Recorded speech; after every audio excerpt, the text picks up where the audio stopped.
पुण्यार्जक हैं विद्या अरह गुरु भक्त परिवार श्रीमती सुंदर देवी, संजय, सुनीता, मनीष, प्रियंका, रोशन, नेहा, शुभम, शिल्पा, रूहानी, ईशानी, शिवांगी, ऋषिका, रुद्रांश, चांदुवार परिवार, गांधीधाम, कच्छ, गुजरात। श्री सुधीर कुमार जैन, सुनीला जैन, पुत्र पुत्रवधू गौरव अंजू जैन, पोता पोती आरव जैन, पिच्छी जैन, पुत्री दामाद प्रियंका अनुराग जैन, पुत्री दामाद गरिमा जैन, अमित जैन, खतौली, उत्तर प्रदेश। श्री नेमी चंद्र जी, मिलन कुमार जी, शर्मिला, अनूप, दिशा, साध्विक, निशा, अमेरिका। समस्त कल परिवार डोर, नकल, तेलंगाना। महावीर जी, रूप प्रथम, समस्त पांडे परिवार, कलश, प्रीति, पाटनी परिवार, बड़जात्या परिवार, राजस्थान। सकल दिगंबर जैन समाज, बड़गांव, सुरखंड, केकड़ी, राजस्थान। बोलिए देवादिदेव श्री आदिनाथ भगवान की, भगवान महावीर स्वामी की, अहिंसा परमो धर्म की। परम पूज्य आचार्य गुरुवर श्री विद्यासागर जी महाराज की, परम पूज्य आचार्य श्री समय सागर जी महाराज की, परम पूज्य सुंदर सागर जी महाराज। बंधुओं, हम सब बड़े भाग्यशाली पुण्यशाली लोगों में से हैं कि आज तीर्थंकर भगवान साक्षात हमें नहीं मिल रहे हैं। कोई बात नहीं, जिस युग में मुनियों का अभाव सा दिख रहा था, उस मुनि परंपरा को, श्रवण परंपरा को जगाने वाले आचार्य चारित्र चक्रवर्ती शांति सागर महाराज जन्म लिए। जब मुनियों का बिल्कुल दर्शन नहीं होता था, उस विषम परिस्थितियों में आचार्य शांति सागर महाराज ने जन्म लेकर के इस मुनि श्रवण परंपरा को आज यहाँ तक पहुंचाया। शांति सागर के बाद शिव सागर, वीर सागर, शिव सागर और ज्ञान सागर आदि आदि अनेक परंपराएं हमारे समाज में चल रही हैं। और ज्ञान सागर महाराज के प्रथम शिष्य आचार्य विद्यासागर, जिन्होंने जन्म लेकर के इस श्रवण परंपरा को पल्लवित और पुष्पित करके आज हजारों साधु जो हमें जगह जगह दिख रहे हैं, दर्शन हो रहे हैं। ये पूज्य गुरुदेव की अनुकंपा और कृपा रही कि आज तुम्हारे नगर में भी दो दो शिष्य यहाँ पर आए। शांति सागर महाराज को हम श्रेय देते हैं। उस परंपरा को पल्लवित और पुष्पित करने का श्रेय जाता है आचार्य गुरुवर श्री विद्यासागर संत को, जो नमोकार मंत्र के पदों पर जिनका विश्वास उठ गया था। ऐसे व्यक्ति पंडित लोग भी आचार्य गुरुवर श्री के दर्शन करके पुनः पांचों पदों पर विश्वास करने लगे। वही परंपरा युग के आदि से लेकर के महावीर भगवान तक आई। उस महावीर भगवान की परंपरा को हमारे आचार्य कुंद कुंद भगवान आदि जैसे महाराजों ने उस परंपरा को आगे बढ़ाई। और आज ये हम सबके पास धर्म है। इस धर्म को धारण करने की चीज है, उदाहरण की नहीं है। आज हम भगवान के जन्म कल्याण की बात कर रहे हैं। आप अपने अपने मन से पूछना, अंदर झांक करके देखना, अनंत काल से जन्म मरण करते चले आ रहे हैं। जन्म मरण, मरण और जन्म, जन्म मरण करते आ रहे, लेकिन हमारा कल्याण क्यों नहीं हुआ? स्पष्ट है कि हमने धर्म को सुना है, धारण नहीं किया है। एक बार एक व्यक्ति संत के चरणों में गया, संत से निवेदन किया कि गुरुदेव, मैं आपकी भक्ति करता करता, धर्म करता करता यहाँ तक पहुंच गया हूं, लेकिन जीवन में धर्म धारण नहीं कर पाया हूं। जीवन में परिवर्तन नहीं आ रहा है, इसकी वजह क्या है? संत तो संत थे, उन्होंने एक उदाहरण से उसे समझाना चाहा कि कहा कि देख बस, तू एक लोटा मदरा लेकर के आ, शराब लेकर के आ, एक लोटा शराब लेकर के आओ। इस लोटे को पूरा खाली करना है, एक बूंद गले के नीचे नहीं उतरना चाहिए, कुल्ला करके पूरा का पूरा लोटा खाली करना है। शिष्य सरल स्वभावी था, उस शिष्य ने पूरा लोटा कुल्ला लिया, थोड़ा सा थूक दिया, लिया फिर थूक दिया, कुल्ला पूरा लोटा कर दिया खाली। गुरुदेव ने उससे पूछा, शिष्य से पूछा, क्यों, तुम्हें शराब का नशा आया क्या? बोले नहीं गुरुदेव। क्यों नहीं आया? क्योंकि एक भी बूंद मेरे गले के नीचे नहीं गई। मुख में लिया थूक दिया, मुख में लिया थूक दिया। तो बस यही कारण रहा कि सारी जिंदगी तू धर्म की बातें तो करता रहा है, लेकिन धर्म को तूने धारण नहीं किया, इसलिए तेरे जीवन में धर्म का असर नहीं दिख रहा है।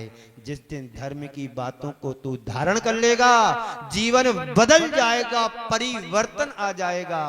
तो यहाँ जितने बैठे हैं सबने धर्म को सुना तो है और धर्म को पढ़ा भी है, लेकिन जीवन में उतारा नहीं है। धर्म सुनने की बात सीमित तक नहीं है, धर्म का पारायण भी होना चाहिए, तो जीवन का मजा और आनंद कुछ और है। तो बंधुओं, पूरे देश देशांतरों में विहार करते करते अंत में कैलाश पर्वत पर जाकर के माघ बदी चतुर्दशी के दिन 14 दिन के योग निरोध पूर्वक परम निर्माण को उन्होंने प्राप्त किया था। और इस युग के आद्य तीर्थंकर भगवान ऋषभदेव हुए। ऋषभदेव के बारे में सारी बातें हमारे शास्त्रों में उल्लिखित हैं, पर हमें समय कहाँ है शास्त्रों को पढ़ने का। तो कम से कम साधुओं को सुनो। आज जगह जगह हमारे संघ के और अन्य संघ के जहां जहां पर संघ रुके हुए हैं, आज उनके सानिध्य में इस तरह की आदिनाथ जयंती का भी कार्यक्रम चल रहा होगा। किसी ने सुबह प्रवचन दिए होंगे, किसी ने दोपहर में दिए होंगे, कोई रास्ते में होंगे बिहार में, और कोई अपने स्थान पर होंगे। तो मुनि साधु संतों त्यागी वृत्तियों के सानिध्य में हर समाज में अब कार्यक्रम होने लगे हैं। जैसे महावीर जयंती को मनाते हैं, ऐसे ही हमारी समाज के लिए आदिनाथ जयंती को बड़ी उत्साह और धूमधाम से मनाना चाहिए। ये संदेश पूरे विश्व में जाना चाहिए। जितने उत्साह और मनोयोग से भगवान महावीर के जन्म कल्याण को जयंती को मनाते हैं, उतने उत्साह और ऊर्जा से भर करके हमें ऋषभदेव की जयंती को भी मनाना चाहिए। कोठरी वालों ने बड़े उत्साह के साथ सुबह प्रभात फेरी निकाली और हमारे आने पर एक जुलूस बना करके चौराहे से लेकर के मंदिर तक पहुंचे। ये भी एक जुलूस का रूप बन गया, आदिनाथ जयंती का स्वरूप बन गया। मैं चाहता हूं ये जुलूस आज मात्र का ना रहे, जब तक तुम्हारा जीवन है तब तक ऋषभदेव की जयंती का रूप देते रहें। भगवान महावीर के संदेशों को जन जन तक पहुंचाएं, आदिनाथ भगवान के संदेशों को जन जन तक पहुंचाएं। जब जन जन के हृदय में जिनेंद्र भगवान की वाणी उतरेगी, तो हर इंसान की आत्मा परमात्मा अवश्य बनेगी। तो ये ऋषभदेव का सामान्य परिचय रहा, लेकिन ये ऋषभदेव का परिचय बहुत छोटा सा परिचय है। उनका सही परिचय तो कुछ और है, जो हम उनके अवदानों से जानेंगे। इनकी चर्चा मैं आपसे थोड़ी सी और करूंगा, समय को देखते हुए मैं अपनी वाणी को विराम दूंगा। लेकिन दूसरा प्रश्न है, ऋषभदेव कब हुए? जैन दर्शन के अनुसार काल चक्र में अनादि से चला आ रहा है। इसी क्रम में 6 काल होते हैं: सुषमा दुखमा काल, सुकमा काल, तीसरा काल सुकमा दुष्मा काल। इस काल को भोग भूमि के रूप में जाना गया है, और उस युग में मनुष्यों के अपने लिए कोई कर्म करने जैसी आवश्यकता नहीं होती थी। सारा उनका जीवन भोग भूमि में कल्प वृक्षों के द्वारा उनकी आवश्यकताओं की पूर्ति की जाती। लेकिन आज जैसी कोई व्यवस्था नहीं थी। आप लोग आज कर्म करते हैं, क्रिया करते हैं, तब तुम्हें कुछ खाने पीने के लिए मिलता है। और आप लोग यदि सोचें कि कुछ करना ना पड़े, सारी हमारी आवश्यकताओं की पूर्ति हो जाए, ये संभव नहीं है। इसलिए इसे कर्म भूमि कहा गया है। क्या कहा गया है? जिस भूमि में हम सब का जन्म हुआ है, भगवान महावीर का जन्म हुआ, ऋषभदेव के बाद जितने तीर्थंकरों का जन्म हुआ, वो कर्म भूमि में जन्म हुआ है। और कर्म भूमि में जो कर्म करता है, उसके फल स्वरूप उसे फल मिलता है। आप लोग अच्छा करोगे, अच्छा मिलेगा, जैसा करोगे वैसा मिलेगा। आप यदि सुख चाहते हो, तो सुख के बीज को बोना होगा।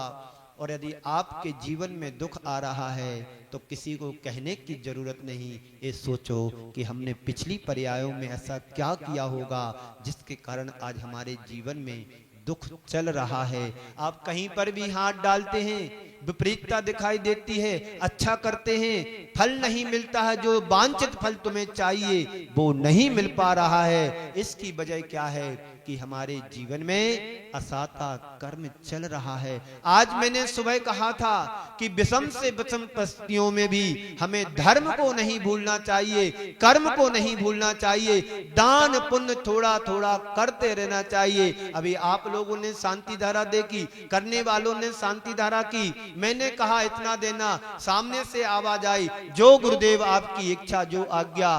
पैसा तो व्यक्ति बहुत कमाता है, जितना स्पीड से पैसा कमाता है व्यक्ति उतनी स्पीड से गमा भी देता है।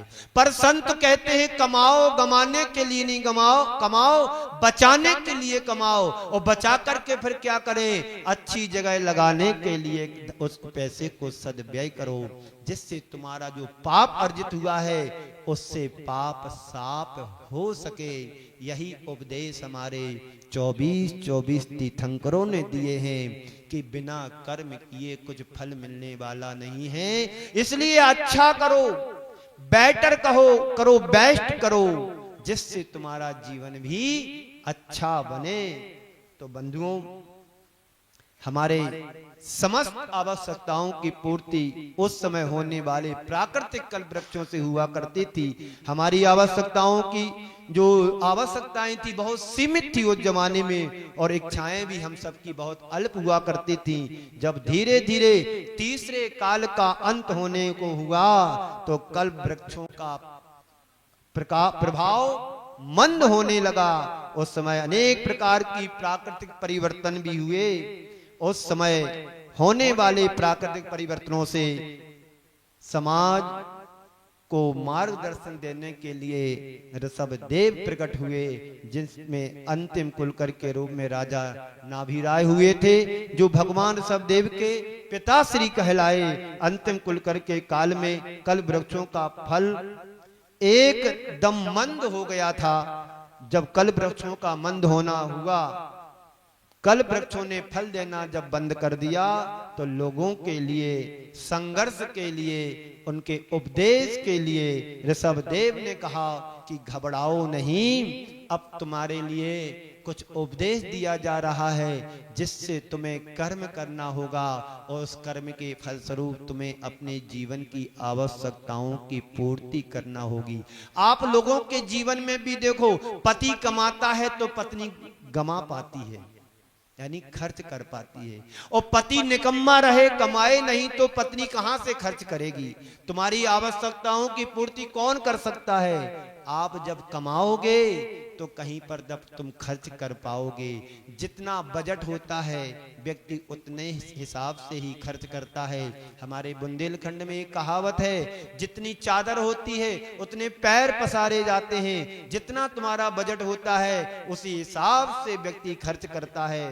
तो बंधुओं, अब कर्म भूमि का प्रारंभ हो गया है, तो इनसे ही अपनी जीविका होगी, आजीविका होगी। तब राजा ऋषभदेव ने प्रजाजनों के लिए असी मसी विद्या, शिल्प, वाणिज्य आदि का उपदेश दिया और कहा अब भोग का समाप्त हो गया है, अब बिना कर्म किए कुछ भी नहीं कर सकते हो। अगर अपने जीवन का निर्वाह तुम्हें करना है तो क्या करो? कर्म करो। उस समय 3 शब्द भगवान ऋषभदेव ने कहे। एक निर्वाह है, निर्वाह समझते ना, गुजर बसर करना। दूसरा है निर्माण, जैसे मकान बनाना, व्यापार का निर्माण करना, खेती का निर्माण करना, नए नए उद्योग खोलना, फैक्ट्री खोलना, ये निर्माण है। और तीसरा शब्द है निर्वाण, यानी मोक्ष को प्राप्त होना। क्या कहा? निर्वाह तो हर व्यक्ति कर लेता है, पशु पक्षी भी अपने जीवन का निर्वाह कर लेता है। जन्म लिया है तो कहीं से भी दाना ला करके अपने बच्चे को चिड़िया चुगा देती है, उसके मुख में रख देती है। आप कबूतरों को देखो, दूर से कबूतर एक दाना लाएगा, अपने बच्चे के मुख में रख देगा। चिड़िया भी दूसरी जगह से दाना चुग करके लाएगी, चावल का कड़ लेकर के जाएगी, जहां पर उसका बच्चा है उसके मुख में रख करके आएगी है। ये निर्वाह है। आप लोग भी निर्वाह कर रहे हो, सुबह से शाम तक दुकान खोलते हैं, थोड़ा बहुत बेच करके आते हैं और अपने परिवार का पालन पोषण कर लेते हैं। संत कहते निर्वाह मात्र से काम चलने वाला नहीं है, कुछ आगे बढ़ने का भी उपक्रम करना चाहिए। आगे बढ़े तो निर्माण की बात आती है। बड़े बड़े पुराने मकान नए मकानों में बदल जाते हैं, घर फ्लैटों ने स्थान ले लिया, छोटे घर बड़े घर बन गए, ये निर्माण हो गया। जो गांव में रहते थे वो शहरों की ओर चले गए, निर्माण हो रहा है। जिनके पास छोटी सी खेती हुआ करती थी उनके पास बहुत बड़ी बड़ी जमीनें हो गई हैं, निर्माण हो गया। संत कहते हैं निर्वाह से निर्माण तक की यात्रा तुम्हारी तो हो गई, इतने मात्र से तुम्हारा काम चलने वाला नहीं है, इसके आगे और एक कदम बढ़ने की जरूरत है। एक छोटा सा बच्चा पढ़ने के लिए स्कूल भेजते, उसका निर्माण होता, शरीर का निर्माण होता, उसकी बुद्धि का निर्माण होता है। हमेशा ऐसे नहीं करते रहना चाहिए। किसी बात को कहो ऐसा भी तो करो कभी। कैसा करना है? कोई तुमसे कोई बात कहे तो ऐसा नहीं, ऐसा भी होना चाहिए। निर्माण करना चाहते हो जीवन का, जीवन के कल्याण की कुछ बात अति सुहाती है तो ऐसा भी होना चाहिए। अच्छे काम की यदि कोई बात की जाती तो हाँ भी होना चाहिए, ना नहीं होना चाहिए। निर्माण करो मात्र बुद्धि, मात्र से यदि बुद्धि तुम्हारी सही दिशा में चल रही है तो तुम्हारे जीवन का निर्माण अवश्य होगा। और बुद्धि यदि हमारी विपरीत दिशा में जा रही है तो जीवन का विनाश भी हो सकता है। कभी हठाग्रह नहीं, भगवान के संदेशों को अपने जीवन में उतारो। भगवान महावीर ने जो हम सबको दिया, ऋषभदेव ने जो हम सबको बताया, उनके सिद्धांतों को, छोटे थोड़े सिद्धांतों को, अंश को भी अपने जीवन में धारण कर लेते हैं। वो तो पर्वत की तरह हुआ करते थे। कैसे थे वो ऋषभदेव? कितनी काया थी उनकी, बड़ी 500 धनुष की थी। अयोध्या से चलकर के हस्तिनापुर आहार लेने के लिए गए। आने वाली तिथि में जिस तिथि में उन्होंने आहार लिया वो तिथि धन्य हो गई। उसे अक्षय तृतीया के नाम से जाना जाता है। उस दिन जो भी तुम कार्य करोगे वो अक्षय होगा, क्षय नहीं होगा। जैन समाज में नहीं, सभी समाजों में अक्षय तृतीया के दिन बहुत सारी शादियां होती हैं। महावीर जयंती के दिन शादियां करते हैं। भले भगवान महावीर ने शादी ना की हो, लेकिन हम लोग हैं कि उस तिथि में शादी भी कर लेते हैं। अक्षय तृतीया के दिन मात्र 3 अंजलि गन्ने का रस लिया था इक्षु वृक्ष की हुई पारणा। कहां पर हुई थी? कहां पर है हस्तिनापुर? मेरठ कहां पर है? दिल्ली के पास। दिल्ली के पास मेरठ, मेरठ के पास हस्तिनापुर। और हस्तिनापुर में आहार लेने के लिए गए तो आप सोच लीजिए अयोध्या से चल करके 1 घंटे में तो पहुंचे होंगे। इतनी विशाल काया शरीर, 1-1, 2-2, 5-5 किलोमीटर की एक उनकी डग हुआ करती होगी। 500-700 किलोमीटर चल करके 1 घंटे में। क्यों कमलेश जी? आज हम आहार करने जहां गए, यहां से 200 मीटर तो होगा कम से कम घर। इस कार्यक्रम के पुण्यार्जक थे विद्या अरह गुरु भक्त परिवार, श्रीमती सुंदर देवी, संजय, सुनीता, मनीष, प्रियंका, रोशन, नेहा, शुभम, शिल्पा, रूहानी, ईशानी, शिवांगी, ऋषिका, रुद्रांश, चांदुवार परिवार, गांधीधाम, कच्छ, गुजरात। श्री सुधीर कुमार जैन, सुनीला जैन, पुत्र पुत्रवधू गौरव अंजू जैन, पोता पोती आरव जैन, पिच्छी जैन, पुत्री दामाद प्रियंका अनुराग जैन, पुत्री दामाद गरिमा जैन, अमित जैन, खतौली उत्तर प्रदेश। श्री नेमी चंद जी, मिलन कुमार जी, शर्मिला, अनूप, दिशा, साध्विक, निशा अमेरिका। समस्त कल परिवार डोर, नकल तेलंगाना। महावीर जी, रूप प्रथम समस्त पांडे परिवार, कलश प्रीति पाटनी परिवार, बड़जात्या परिवार राजस्थान। सकल दिगंबर जैन समाज, बड़गांव सुरखंड, केकड़ी राजस्थान।